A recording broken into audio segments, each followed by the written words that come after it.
in education, we often think that whoever holds the knowledge holds the power.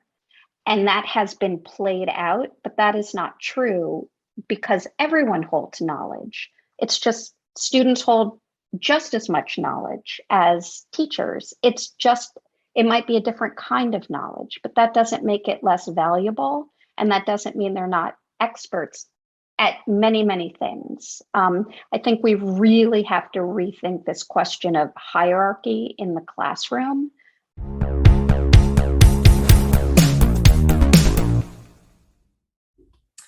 Welcome to today's roundtable discussion on open educational organizations. I'm Open Org Ambassador Jen Kelchner, and with me today are the editors of the Open Organization Guide for Educators, Ben Owens, Aria Chernik, and Bryan Behrenshausen. I'm Ben Owens. I'm former engineer that became an educator, taught in a rural school in Southern Appalachia for 11 years, and then left the classroom in 2018 to form my own nonprofit. And now I work with schools and districts all over the country using open principles as one of the key aspects of that work. I am Aria Chernik. I am Associate Professor of the Practice at Duke University in the Innovation and Entrepreneurship Initiative and the Social Science Research Institute. And I also am a co-founder and co-director of the Open Design Studio at Duke, which I will likely be talking about our work. And I'm Bryan Behrenshausen. I am a community architect in the open source program office at Red Hat. And I work with the open organization community. And in that capacity, help these fine folks edit and put together this great book on open principles in our educational institutions. I'm also an instructor when I can be with Aria in the Innovation and Entrepreneurship program at Duke, teaching courses in open culture and open source principles. And I'm also an instructor in the open source technology management program at Brandeis University, where I teach courses on open source strategy and open source community architecture. Thanks so much for sitting down with us today to have this discussion, especially since school has started for everyone in some capacity. But let's begin by talking about the book. So the Open Organization Community published the Guide for Educators in 2019. What has specifically changed for educators since then? What hasn't? And how have you seen interest in open principles fluctuate alongside of those changes? Ben, would you like to kind of give some insight to start us off about what you've seen in terms of the changes we've had since 2019? Well, I think one that goes without saying, the obvious change is the pandemic that happened, that just completely disrupted educational systems all over the world, particularly here in the U.S., where I do a lot of my work. And I think, as has been pretty obvious, what that has done to many things that were affected by the pandemic is it sort of pulled the curtain back and pointed to some things that I think we can all agree were not in the best interests of students. And so we can see where before, I think, for many of us, it was kind of obvious that while many other communities outside of the education space were adapting and embracing some of these open principles, in the education sphere, we had not done that to any large extent, with the exception of some fringe schools, districts, et cetera. And I think that was really made very clear when the pandemic happened. And this assumption that large institutions can figure things out, and through a top-down approach that is not very transparent, it's not very adaptive, can say, oh, here's how we're going to do this. Well, when the pandemic occurred, there was, of course, no rule book of how we deal with this massive disruption. So I think it laid bare some of the inequities that we have had for a long time in the education space. And that to me, I think, is the one key event that has happened since the book was released. And it's not that the book has been made irrelevant. I think it has been made even more relevant. If you read through what these educators were emphasizing throughout the book, I think you will see that each item, each article that was written has even more poignancy than it did when the book was released. And that's simply my perception, but I will allow my fine colleagues to refute that or perhaps endorse that as well. Well, I wanted to pose just a follow-up question to you, Ben, because through your nonprofit, you're out there in the field, really pounding the pavement, working with educators all the time. And for so many years, in talking with you and learning from you and hearing about your experience, you hear people saying like, "We'd love to do that, but we can't." Right? We'd love to do that, but we can't. And I wonder how many times you saw the can't exposed for a won't when you were right. So because the pandemic forced people to do things in a different way, forced schools, right? So it's no longer that, oh, we can't do that. It's maybe they still can't do some things, but the pandemic made their can'ts, exposed their can'ts as just won'ts, and now they have to. So have you seen that like as a trend, and what were some of the key things that you saw? I'm always interested in hearing more about your experience. Yeah, sure. And my last comments weren't meant to be so pessimistic and there's no hope or anything like that, because I will point to one thing that I think is clearly a silver lining in all of this is that because state, departments of education and at the federal level, and this crosses all different sectors, because they don't have necessarily this proverbial rule book of how to deal with this, it has forced a lot of educators, particularly classroom teachers, to say, you know what, I've got to do what's in the best interest of my students. And since there's nothing that's coming down the pike on how to do that and how it's going to be somehow adaptive to my context and my needs and my students, my community, I'm going to figure it out. And so what I have seen is a significant increase in the level of teachers collaborating with one another. And that's one of the biggest culture shocks that I found coming from outside the education space as an engineer, where we just collaborated all the time. It was part of our lifeblood.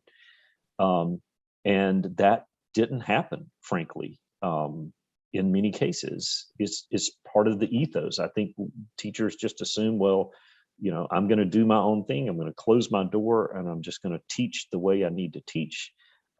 And this environment where I just open up and be vulnerable and have conversation about what I'm doing and compare notes and so that we can all improve just doesn't happen.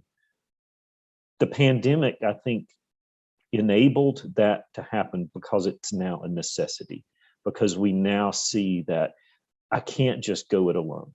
And so that began just out of that necessity. And I think it's now grown into a community of practice. And I'm seeing things, I'll point to one example. I think we're going to talk about this later in the conversation, but one is Transcend, which is a US-based nonprofit as an organization. They have what's called the Transcend Design Community. So any educator, any at all, can sign up for free and become part of this vibrant conversation about problems of practice. And I'm just seeing that exploding with ideas that are to address hard questions like, how do we address this institutionalized racism that we're seeing in our classrooms? And this body of educators is having hard conversations about that and coming up with really creative solutions that we can make progress. And I didn't really see that kind of conversation happening, certainly not face to face and not even in an online environment like I am today. So I think that is one example of something that has come out of the pandemic that is certainly aligned with the open principles that we endorse and is something that gives me optimism about the future. I'd love to add on to, there's so many like little streams that I could go down based on what Ben said. A few that come to mind is, so right, clearly the pandemic since the book came out, but also the much more kind of explicit national and international conversation about racism and inequity in general in our society. And I think, just as Ben said, those things have laid bare how really like deeply these systems are entrenched in the education system, these systems of inequity. The education system is actually built up around them, and some argue one of its main purpose is to keep those in place, to maintain the status quo. So a couple things that I'm noticing. One, even within academic institutions, school systems, we're having this conversation about DEI, right? Like, so diversity, equity, and inclusion. And one thing, so part of me is very optimistic about that, and really hopeful that this can create some change. And yet, I'd like to counter that against what I often see as open principles. Like, to me, of course, they're related, but I actually have some concerns as well about what's happening with the way we're talking about DEI and DEI initiatives in general, because again, I don't think that it's the open principles that we all in this conversation are hoping to see in terms of a more kind of organic, from the ground up kind of change, a systems change that is really organic, that's cross-sector. And so I strayed a bit far, but from what Ben said, but I think I do think that we need to be mindful about the difference in like open culture, open principles, and then some of the kind of conversations and changes that we're seeing start to happen. I would rather us think more about and act more around open culture. That feels like it has much more potential to truly change our systems. In the work that I do I do a lot of work within government and in private organizations as well. And the conversation I'm frequently having is we have to stop expecting that we're going back to a new normal in a post-pandemic world, because there will never be a new normal. If we even look at what the years running up to when we hit to the pandemic, we were looking at, just strictly talking speed of innovation for a moment, we saw that we were in constant rapid states of change. And if we also realize that we're in a state now of basically deconstructing, so now that we've observed things that we previously didn't see, we now see, and we can't unsee them.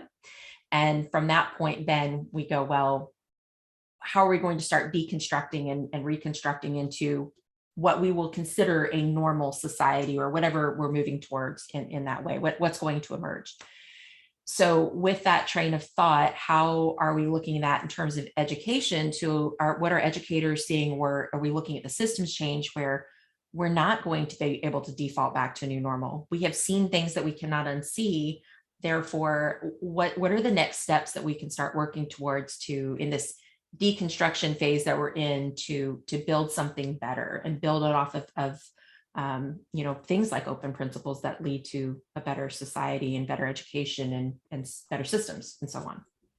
How do we take the spirit of, okay, we're in a crisis, we're just going to suspend something like tests that we know are racist, and say, well, yes, we're in a crisis, we're in a pandemic, but we're also in a crisis because we're in a racist society, and that's a crisis. And how do we not just embed the system back in, a racist system back into our culture as we emerge through the pandemic?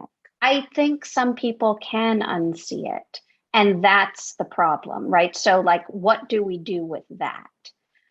I think that the kind of systems that have grown up and govern our culture I mean, the systems, of course, are run by people, but I think those systems, and I suppose those people, some of them can unsee it. And so how do we work to enact change given that reality? Because I am already seeing things kind of default back, and we're still deep into this pandemic.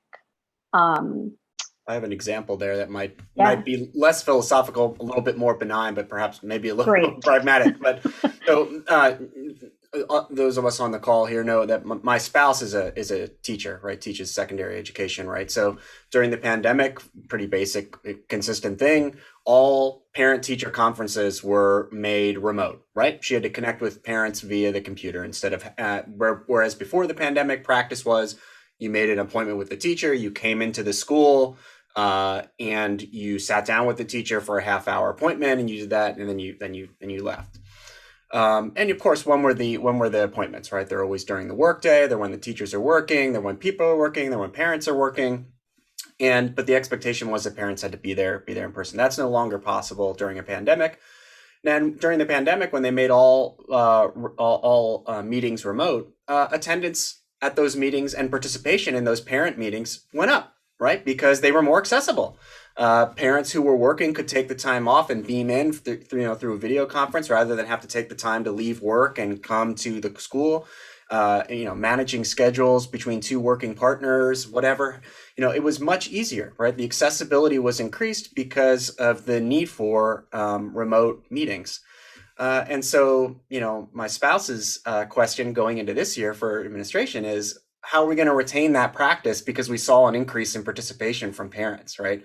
One thing I'll just throw out there, and I think, Ben, we've talked about this, that's also important to you, is this notion of like not just defaulting back to what we were doing.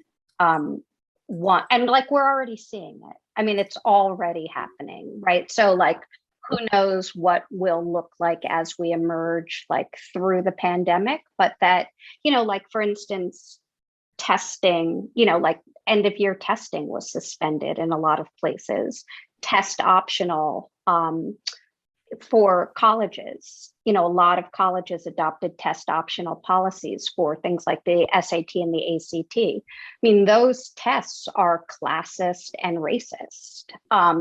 And the fact that they suspended them is an enormous deal. I mean, that's like, and the fact that grading was suspended and we went to satisfactory and unsatisfactory. I mean, these are things that some of us in the education community have been talking about for decades. And all we ever heard was, it's not possible, it's not possible. And this goes back to what Bryan said, like, is it not possible, or there's not the will to do it? People have been longing for like normalcy because it's all been so painful and chaotic. But I think the question isn't, can we get back to normal? It's should we get back to normal, right? Or like we have to acknowledge that what normal means and what normal has meant for a long, long time. Normal is the status quo. I mean, that's what normal means. And the status quo is not a place that I think we should return to, what has been the status quo. So maybe it's also the questions that we're asking. It's not like, when will we return to normal, but like, should we return to normal?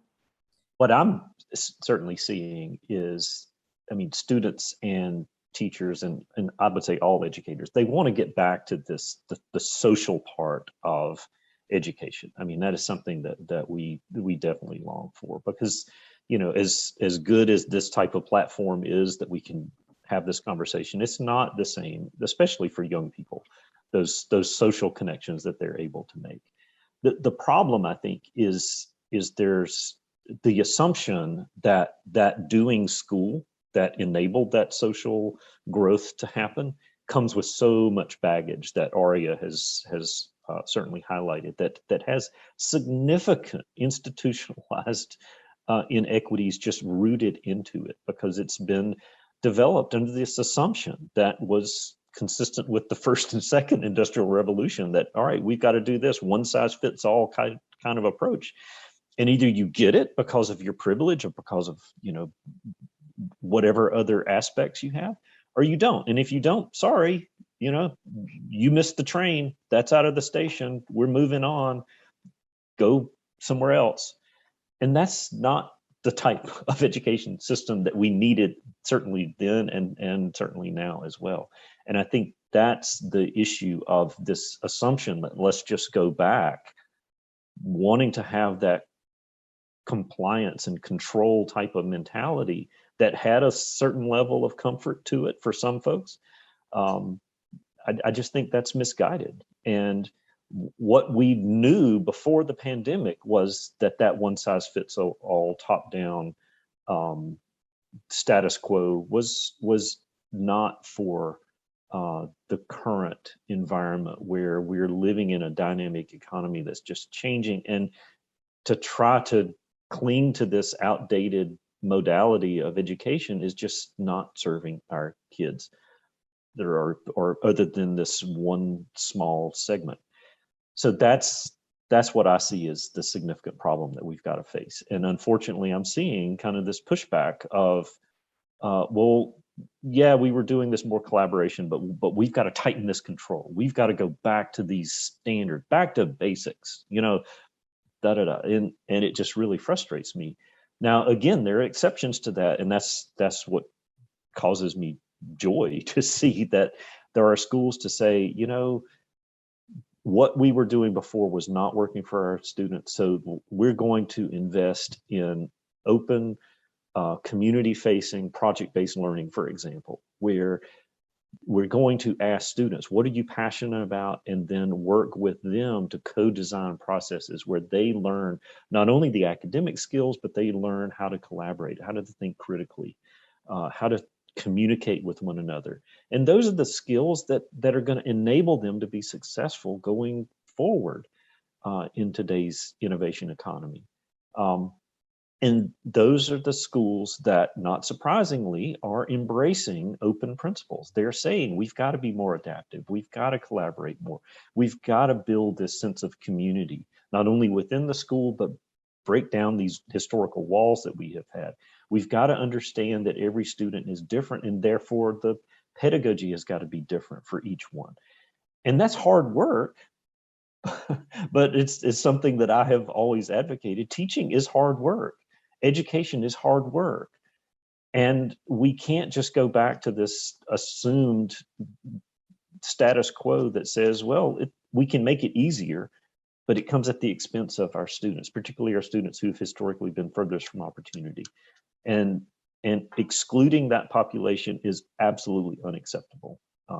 So that's what gives me hope, is that there are many more folks out there who realize that and are trying to figure out what is the way to do this.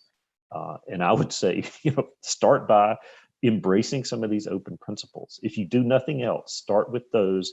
That will allow an environment of transparency and of trust that we can then build on to make this education system better and oppose this kind of closed environment that we've lived with for far too long. Yesterday was the first day of the new semester. And so I was just talking about this with students, this idea of collaboration and what Ben has been talking about, the connection between collaboration and community. And when we talk about collaboration, so often people mean divide and conquer. So there's a group assignment and there are 4 students and everyone take a fourth and go off and do your part and then come back together and we'll put it all together, and that's collaboration. And that's not collaboration. That's like divide and conquer. It's cutting and pasting. It's surface level. And something that in my mind makes sense to think about collaboration from an open perspective is you create something that you could not have created if everyone involved wasn't there. And with the example that I gave with the assignment, it's, maybe the assignment was done faster, maybe it's a little better, maybe it's a little worse with everyone involved, but any one single person could have done that assignment. And, collaboration is when you create something that is so intrinsically tied to the people who are co-creating it that it wouldn't exist if it weren't a collaborative process. And when Ben said it's hard, like I was, because I love words, was thinking about collaboration the other day, and it's co-labor, and it is really hard. And we often say, oh, collaboration makes things easier. And in some ways it does, but it also makes it harder. It's hard work when we're talking about collaboration from an open perspective. And the other thing Ben said about community is, if we are not only going into our community and seeking participation, authentic, transparent participation and collaboration with our community, we are not collaborating. It again, it's really hard, especially in education, where there are so many requirements and there's so much bureaucracy around doing that kind of really participatory work in the community. But that's the kind of educational experiences that really are transformative for students. And in the most, I would say in the most, I'll use the word radical, in the most radical collaborations, the terms of the collaboration are subject to collaboration, if that makes sense, right? So the goal is also, and that I think is where collaboration seems almost in some ways threatening to status quo arrangements, right? Especially in more hierarchical or conventional classrooms. Like I'm thinking of our book, we had a great educator write a chapter on collaborating with students to write a syllabus, right? Or in this case, to write parts of the syllabus, just to start. We don't, here are the terms that we have. The course needs a policy about, communication devices in the classroom. What do you think about that? What should we expect? What should we expect of each other? What's the use of this policy? How do we want to enact it? What do we want to? And the students wrote, the syllabus, co-wrote the syllabus, and so that's where we start to begin to see, some terms of collaboration in the classroom that transcend what I would always call Aria's model there, like add collaboration and stir, right? You do your part, you do your part, you do your part, and then we kind of like mix it all together the night before the assignment is due and submit it, right? That's not collaboration. That's also not how open source communities work, right? That's open source communities work together by default, and then when they have divergent interests, their work forks apart if it needs to, right? And so it's sort of collaborative by default, individual as an exception, and that's we're not quite there yet, but I totally see the possibility for it, and the book helps imagine what the classroom might look like and what traditional artifacts might look like, seating arrangements or syllabi or reading lists, what they might look like if they were truly collaborative. Bryan, what you point to is a level of vulnerability that I think every educator has got to embrace if we really want to be truly collaborative in that sense. Because as the example Aria pointed to, is certainly not collaborative. It is canned group work, is what I call it, where, all right, you do these things and it fits that model that we've somehow said is satisfactory, and that's the standard model of what we define as collaborative. Well, but those of us, again, who have worked outside the education space, and that's not to diminish great educators who have spent their career in the education space, but it's to notice that there is a difference, that particularly when we start talking about these open source principles of collaboration, it's that level of vulnerability that I'm going to share my work with my colleagues so that I can improve, so that we can improve, so that we all can collectively improve what we are doing, so that we have enabled a better system to meet all of our students' needs, not just this swath that we have historically focused on. And that again is hard work, because you have to get out of your comfort zone. You have to do something differently. But when we embrace this idea of, yes, let's co-design something with students, let's co-design something with my colleagues, my fellow teachers, let's actually collaborate with other schools rather than simply compete against them somehow. And so doing things like that. And if you are, that this strikes fear as you hear this, then there are certainly some tools out there that we can use. I point schools and teachers all the time to things like the School Reform Initiative or Harvard's Project Zero, or the National School Reform Faculty. Tons of protocols and ways to scaffold this process if you're not used to it, that sort of walk you through a process. And then once you get good at that, then it becomes embedded in the DNA of your learning community. And then by doing that, you set yourself apart as an example. People start noticing, wow, what are they doing? They are having vibrant conversations and actually having hard conversations about some key things related to governance and hiring and all of these other things that have traditionally just been in the purview of this elite few. Now that entire learning community is having those conversations, and therefore it's resulting in better, more equitable systems, going back to that systems approach, that are needed right now, that have been needed for a long time, but particularly right now. As Ben was talking, it was it was underscoring to me this issue of hierarchy. And there are different ways in the world that people are considered experts or, the best in their field. And so often in education, and certainly in higher education, it's your brain, it's your mind, it's what do you know? And that's what makes you an expert. And that's what makes you successful. And especially, at large research universities, often it's not about someone's teaching. And so it can be very, very difficult to ask, what don't I know? Or, see oneself as coexisting with students in a learning process and not the person who holds all of the knowledge. Because in education, we often think that whoever holds the knowledge holds the power. And that has been played out, but that is not true because everyone holds knowledge. It's just students hold just as much knowledge as teachers. It might be a different kind of knowledge, but that doesn't make it less valuable. And that doesn't mean they're not experts at many, many things. I think we really have to rethink this question of hierarchy in the classroom.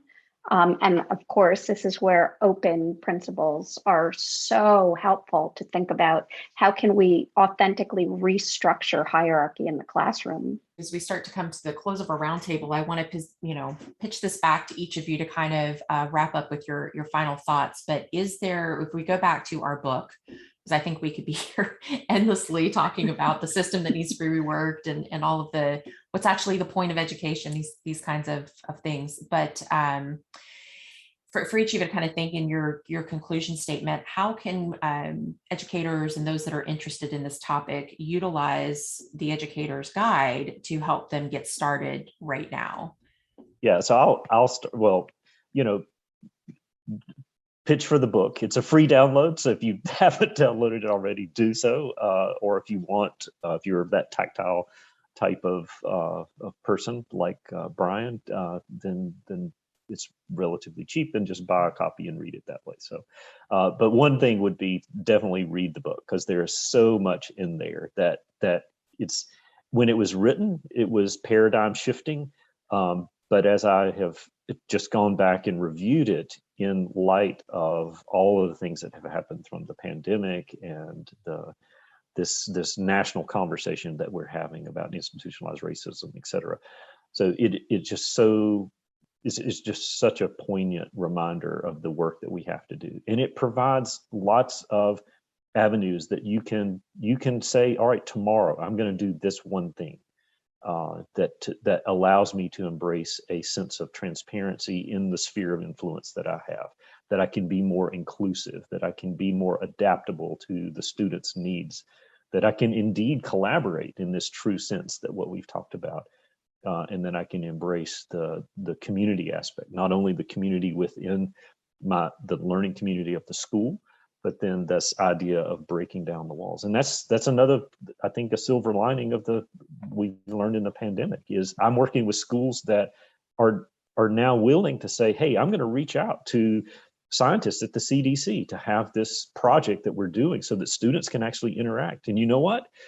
These experts are actually saying, yeah, I want to talk to students. I want to be engaged in this work because I know all of the things that have been happening. They are very empathetic to what teachers and students are dealing with. So they're willing to say, yeah, I'll spend 30 minutes or an hour having a real conversation about my work that I'm doing so that it allows these students to see what those images of possibility are in the world.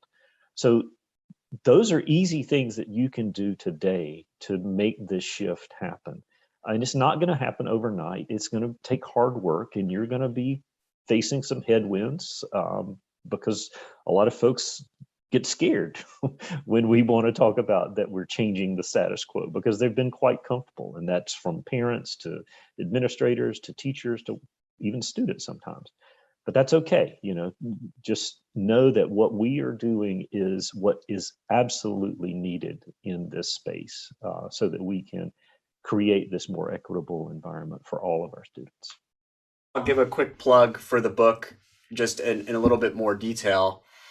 Just to say, the book is divided into 3 sections. A section called Visions, which is sort of big picture thinking about the nature of education and how it might need to be reformed or how it can be reformed.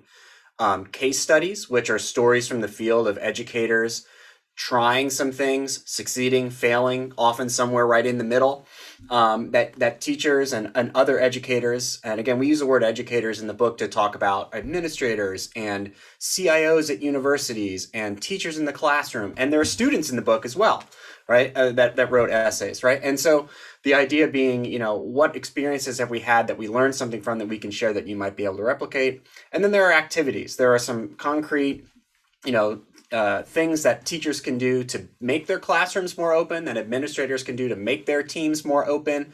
Aria, I think this is where you and your student published the essay about making your faculty meetings like scrums, making them more agile and like scrums. But also, how to teach open principles and practices using activities, right? How you can help people understand openness in a particular way. So those are all things that you can glean by reading the book. But I just want to stress, please know that these books, all the books in the Open Organization series, but especially this one, is not just meant to be read, right? And not just even meant to be consumed.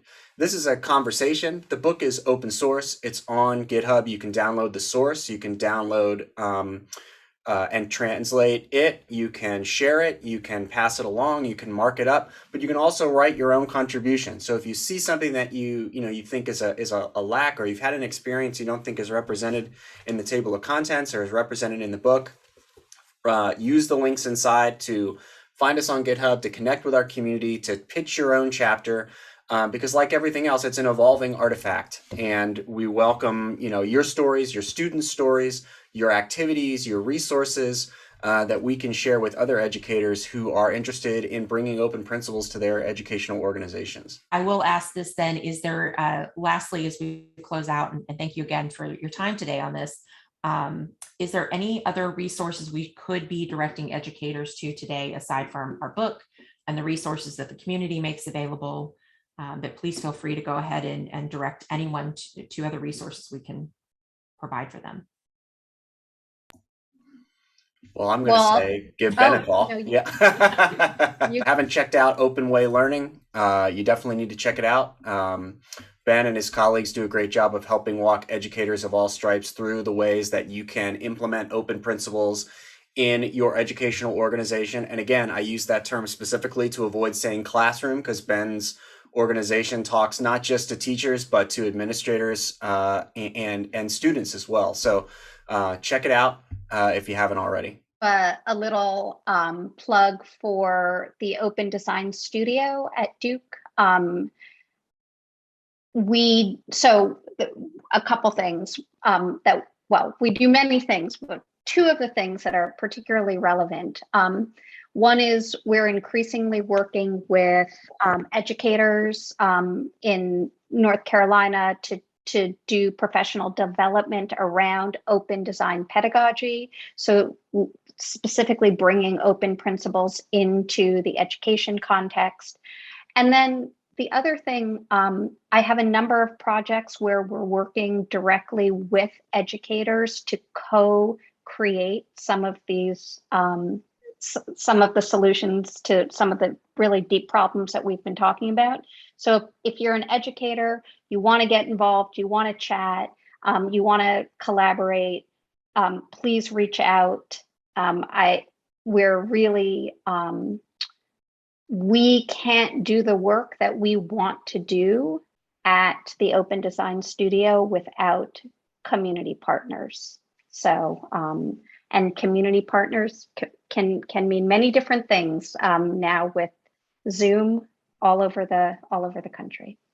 I could list off a dozen resources that I point to recently. I think one in particular I would like to highlight, however, is an organization called TeacherPowered Schools. It's actually more of a movement. And the name is a little bit misleading. It doesn't assume that, that the schools get rid of principals and all that, but it says, let's rethink this idea of a community of practice so that we listen to all voices. All voices do matter.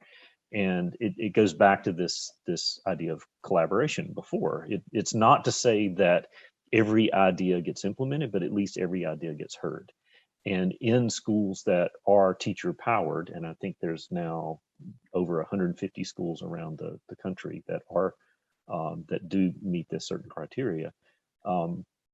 Many of them have principals. Many of them are in districts with union contracts. So it's not just private schools or charter schools or whatever. Many traditional schools have embraced this teacher-powered idea, which is just one example of let's recognize the value that each teacher brings to the work, and also that the students, because in many cases you will see that there is a vibrant student voice community in these schools where their voice also matters and they are at the table for governance conversations. So if you haven't checked them out, I would encourage you to do so. It's just one of a myriad of different examples that I could point to that are not necessarily in the book, but certainly germane to this conversation. But yes, having worked with Aria's organization as well, I definitely endorse the work that they're doing. It's really making a key impact here in North Carolina. So that's my input. I could list and perhaps I'll provide a document that in the resources that has a lot more, but we'll start with that. Well, again, I thank all of you for sitting down on the roundtable today. We encourage all of you to go to the openorganization.org to get your copy of the Open Organization Guide for Educators, and we will see you all next time.